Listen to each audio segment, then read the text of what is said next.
Amis, aficionados du jardin, du paysage, de la botanique, de la gestion différenciée, de l'agroécologie et de la permaculture et de la nature dans tout son sens, bonjour. Ce matin, nous allons traiter du roncier. Le roncier. Qu'est-ce que le roncier? Approchez-vous. Le roncier, c'est un fourré impénétrable, constitué d'une plante que vous connaissez tous, la ronce. La ronce est celle qui nous anime ce matin, c'est Rubus fruticosus.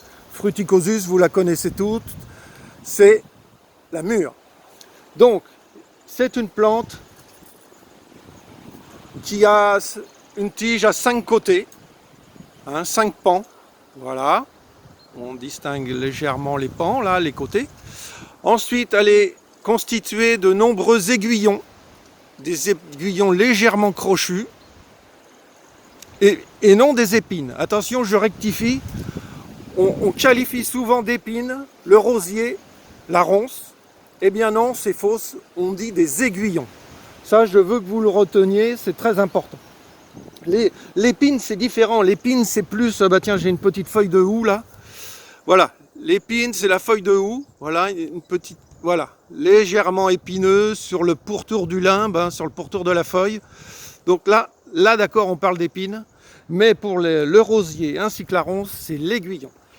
Donc, et puis, en plus, à tout se consomme, la fleur, les pétales, les feuilles, éventuellement, se consomment aussi.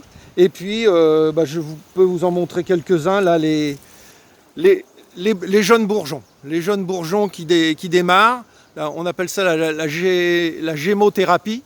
Et donc, il y a une concoction spécifique à faire et c'est donc des remèdes médicinaux. Pline l'Ancien, à l'Antiquité, déjà décrivait la ronce comme une plante médicinale d'importance. Donc, au niveau biodiversité, le roncier est très important dans la nature. Les animaux, les mammifères s'abritent dessous, les sangliers, les renards, les chevreuils. Et puis, sinon, bien sûr, à la floraison, c'est une plante mellifère. Beaucoup de pollinisateurs viennent sur la ronce, notamment des papillons aussi. Donc c'est une plante très importante pour la nature. Donc ici, moi je gère, c'est très important de gérer la ronce. Si vous en avez dans votre jardin, il est très important de gérer la chose parce que c'est très envahissant. Donc moi je me munis souvent du croissant pour créer une sente, un sentier pour pouvoir pénétrer le roncier. Alors le croissant, dès le matin, comme ce matin, le croissant c'est très important le matin bien sûr, vous l'aurez compris. Mais bon, on peut se munir aussi d'une serpe, de sécateur, etc. Et puis d'une débroussailleuse si on a, et voire d'une chèvre qui fera très bien le travail. Alors, c'est très important et moi j'utilise, vous voyez ici, j'ai un tas, j'ai déjà débroussaillé un peu, j'ai un tas de ronces et je m'en sers en permaculture.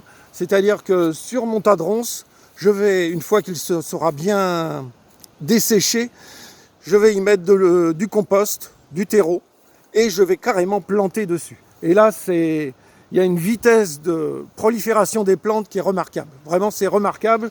Je vous conseille d'utiliser cela. Sinon, qu'est-ce que je voulais dire encore?